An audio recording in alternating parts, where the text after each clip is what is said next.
አሳድጌ የለኝም ማለት ነው። ወይኔ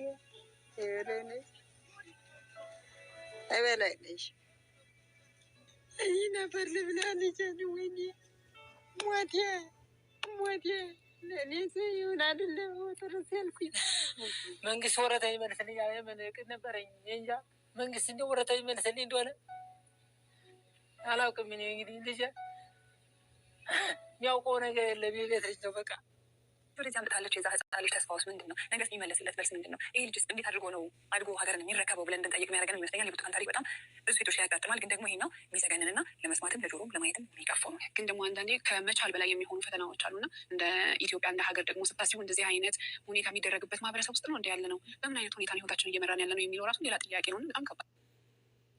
ብርቱካን አሁን የአንድ ልጅ እናት ሆናለች። የውስጥም የውጭም የህይወት ጠባሳዋ አሁንም አልሻርም። እኔ በልቼ ለልጄ የማበላው የለኝም ትላለች። ልትመረቅ በሄደችበት ዩኒቨርሲቲ ፊት ለልመና መቀመጧንም ነገረችን።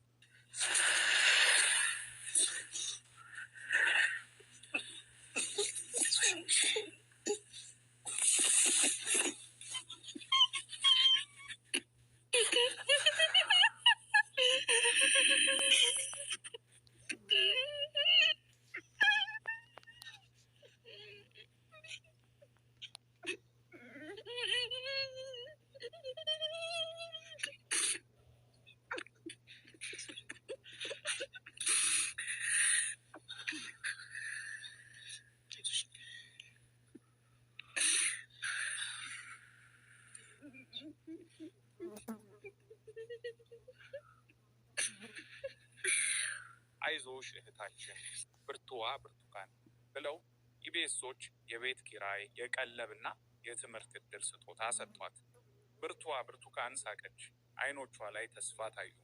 ምሽቱን ግን የሆነው ያልተጠበቀ ነበር። ብርቱዋ ብርቱካን ልቧን ከፍታ ያልሻረውን ቁስሏን ገልጣ ያጋራችን ታሪክ የያዘው ቪዲዮ ከኢቢኤስ ቻናል ተነስቷል። ታሪኳ፣ እውነቷ፣ ቁስሏ፣ ማንነቷ ሲደበቅባት ብርቱዋ ብርቱካን ምን ብላ ይሆን?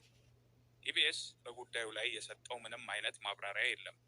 ለኢቢኤስ ሰዎች ቪዲዮ የተነሳበትን ምክንያት ጠይቀናቸው ይህ ቪዲዮ እስክናዘጋጅበት ሰዓት ድረስ የሰጡን መልስ የለም። በዚህ ጉዳይ ጋዜጠኛ ነብዩ ሲራክ የማለዳ መራር ወግ በሚል ምሬቱን በዚህ መንገድ አስቀምጦ ነበር።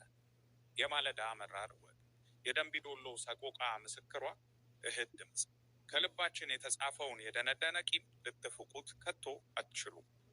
ከዓመታት በፊት የጠለፋ እገታ ነውር ሲፈጸም የመንግስት ምስለኔዎች መረጃችሁ ሐሰት ነው ሲሉ እያላገጡ አንገላተውን ነበር።